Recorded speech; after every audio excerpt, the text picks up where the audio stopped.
From Wish TV and the All Indiana Podcast Network, this is the News 8 Daily 8 Podcast, a Wish TV News 8 update. Hi, this is Hannah Mordeau, and this is your News 8 Daily for Friday, August 15th. It felt fantastic yesterday, and even today is starting out nice. The temperatures are in the 70s. The problem is our Storm Track 8 team says that, well, the humidity is going to ramp back up. Those temps are going to get really high into the 90s, and it's just going to feel like some of the warmest weather we've had all summer this weekend. New on Daybreak, police have arrested one of two people tied to a chase, a shootout with police, and a SWAT standoff, this time yesterday. IMPD is looking for the second suspect. Investigators say 32-year-old Mikkel Thacker is under arrest for the domestic disturbance on the northeast side Wednesday night. The story played out throughout Daybreak, including the standoff just north of downtown. Police have not said if Thacker is the person officers took out of a home. Live on Daybreak yesterday morning. That standoff was more than 8 hours after IMPD says there was a shootout between an officer and at least one of the suspects on Indianapolis Avenue. News 8 first showed you the exclusive doorbell camera video yesterday.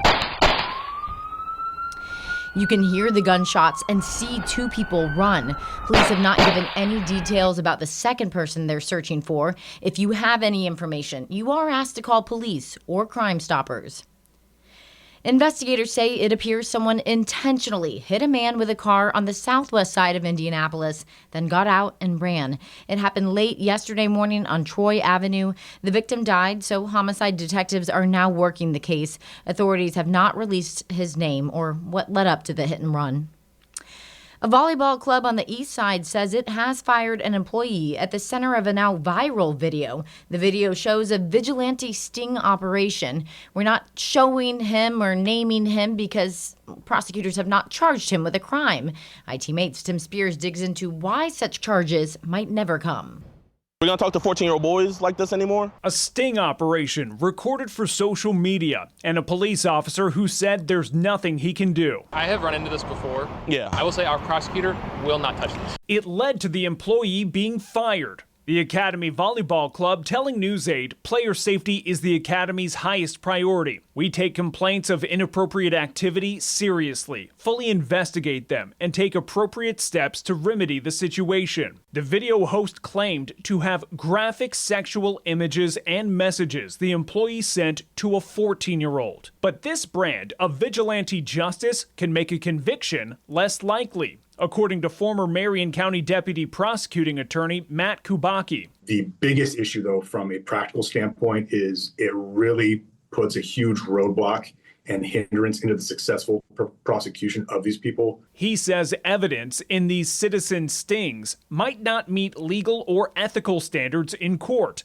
and they could turn violent. You're letting them free because these groups are probably operating from a noble principle. They're also operating what I would think, from a personal standpoint, more for views and clicks. The Academy said it's fully cooperating with law enforcement. While we continually seek ways to strengthen our safeguards, we are proud of our process and deeply value the trust our players and their families place in us every day. IMPD said detectives are evaluating the evidence that was handed over. Management at the Academy said it had not had any previous complaints about the employee, and new hires go through comprehensive background checks and abuse prevention training. In studio, Tim Spears for Wish TV and WishTV.com. Sports now, the Pacers will play 9 nationally televised games this coming season. The NBA released the full regular season schedule yesterday. You can see it all on WishTV.com. We already knew one of those televised games would be the season opener on October 23rd in a rematch of the NBA Finals against the Oklahoma City Thunder. Some other notable home games are November 3rd when Miles Turner returns to Indy with his new team, the Milwaukee Bucks. Pacers also take on the New York Knicks on December 18th. As the Fever hosts the Washington Mystics tonight, the team has added guard Kyra Lambert to their shorthanded roster. Fever signed Lambert to a 7-day contract. It's her first stint in the WNBA. She has spent most of her pro career in Europe. Fever's trying to fill gaps in the roster. Caitlin Clark is still out, plus the season-ending injuries for Ari McDonald and Sydney Colson. In Colts watch, training camp is over. It wrapped up at Grand Park in a joint workout with the Green Bay Packers. The same two teams tee it up tomorrow afternoon in the Colts' only home preseason game. The key decision of camp, starting quarterback, still has no answer. We'll work through that. You know, we obviously had today, we got a preseason game, we got some practices next week, and we'll work through it. Again, I don't have an exact timetable on it, but sooner than later would be nice. But I'm pleased with both of them. I mean, I want to see how this thing plays out on Saturday, and then we'll see, early next week and see where it goes. Colts and the Packers kick off at 1 tomorrow afternoon at Lucas Oil Stadium. Happening today, LIV Golf tees off for the first time in Indiana. It's a 3-day tournament at Chatham Hills in Westfield. News 8's Hernan Gutierrez takes us there. Last I checked on the LIV Golf website, the basic tickets for today and tomorrow have sold out. There's still some premium tickets left for all 3 days, and the basic ground passes for Sunday are still available as well. They're expecting anywhere from 15 to 20,000 people a day for the event, about 50,000 people for the whole weekend. Here to tell us a little bit about the music situation, we have AJ Dolan.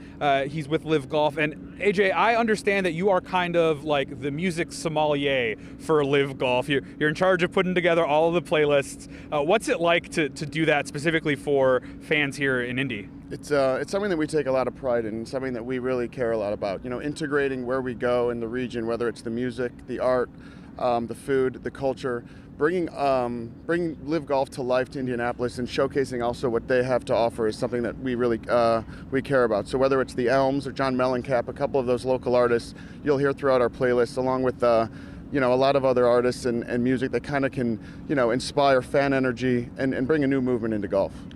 So this weekend you have Riley Green today and Jason Derulo tomorrow after play ends for those concerts. How'd you guys get to these two artists, and what can people look forward to if they're coming out this weekend? Totally. So it's not hard to justify these two artists. Riley Green, he's a rocket ship. He's one of the most popular country artists in the world right now. So he brings a younger demographic to our tournament. Jason Derulo has been around for 25 years, an iconic pop star. So these two genres kind of play off each other. It kind of makes a nice umbrella of different types of music, and hopefully something that all our fans can enjoy. All right, AJ, thanks. Gates are getting ready to open here in a little over an hour at 10. The golf tees off at noon, and again, the tournament runs through Sunday. Reporting in Westfield, I'm Hernan Gutierrez for Wish TV and WishTV.com. Happening today, President Trump is set to meet with Russian President Vladimir Putin in Alaska.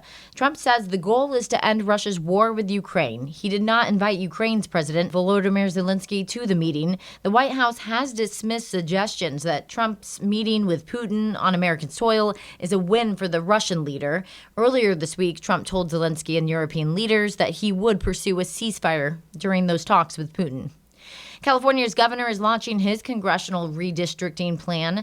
Democrat Gavin Newsom is asking lawmakers to approve a special election for November. If voters say yes, lawmakers would then redraw congressional lines, likely giving Democrats more House seats. It's a direct response to the Republican effort to redistrict Texas to benefit the GOP. We need to disabuse ourselves of the way things have been done. It's not good enough to just hold hands, have a candlelight vigil, and talk about the way the world should be. We have got to recognize the cards that have been dealt, and we have got to meet fire with fire. To happen, California voters would have to approve a change to the state's current system of using a nonpartisan commission to draw congressional maps. The California situation could move Texas Democrats closer to a return to their home state. Amy Kiley shows us how and what's poised to happen today that could also encourage lawmakers to head home. This is the most unsexy issue that will rip apart the fabric of our democracy. The Texas redistricting standoff is at a critical juncture today. State Republicans are trying to redraw maps early in a way that could win their party 5 congressional seats in the midterms. State House Democrats are remaining outside Texas to break quorum and prevent the vote. Now they're giving 2 conditions for their return. One is the adjournment of a special session that's underway. That's expected to happen today. The Republican governor says he'll promptly call a new session, but that would force his party to refile the bill. Those runaway Democrats are required to act on that agenda. They're failing to do their duty. Texas Democrats say the second condition for their return involves California. They want Democrats there to propose their own new congressional maps to offset changes in Texas.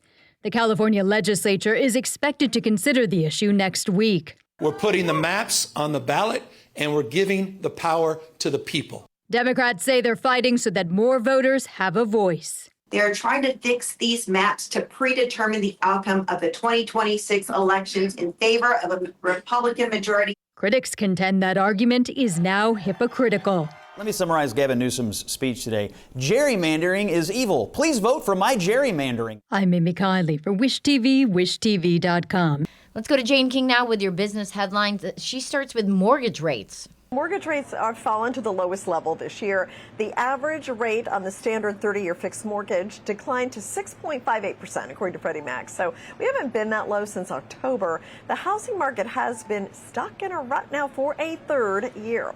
Well, John Deere said it took a $200 million hit from global tariffs in the most recent quarter. John Deere does a lot of business with China and Mexico. That's getting more expensive with the tariffs. Also, crop prices for wheat, corn, and soybeans are near multi-year lows, and that is denting demand for farm equipment. A lot of farmers are just renting the machinery instead of buying those big ticket items like tractors and combines.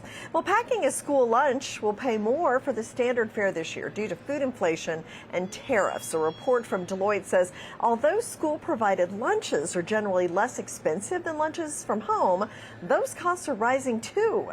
So what is costing more? Milk, cheese, apples, and bananas. And the soaring cost of living and financial pressures on families have forced 6 in 10 parents into debt to provide for their children. This according to a survey from National Debt Relief conducted by Talker Research. And for many parents, the debt is increasing as they work to make ends meet. More than half of parents surveyed are struggling to provide for their kids due to the rising cost of living. And 57% of those in debt said it made them feel limited in their ability to grow their family. Single parents more likely to struggle to provide for their kids. Stocks closed little changed yesterday. We got a second inflation report that showed inflation hotter than expected. But when you dug in the numbers, it was really driven by a big gain in airfare. So that kind of calmed everybody down. And today we're looking positive. Dow's up 300 at the moment. Live from the New York Stock Exchange, I'm Jane King. Back to you. Happening today at the Indiana State Fair, Melissa Etheridge plays the free stage at 7:30 this evening. At the same time, you can see the last day of the championship rodeo. Also today, young 4-Hers show off goats, pigs, and birds. This has been your News 8 Daily from Wish TV. I'm Hannah Mordeau. Watch us on Wish TV and wishtv.com. This is the News 8 Daily 8 podcast, a Wish TV News 8 update on demand. For even more, on demand and on the go. Connect with Wish TV on Facebook at wishtv.com and on the free Wish TV mobile app. Thank you for listening. And be sure to like, subscribe, and follow this podcast for updates every weekday morning on the All Indiana Podcast Network and wherever you get your podcast.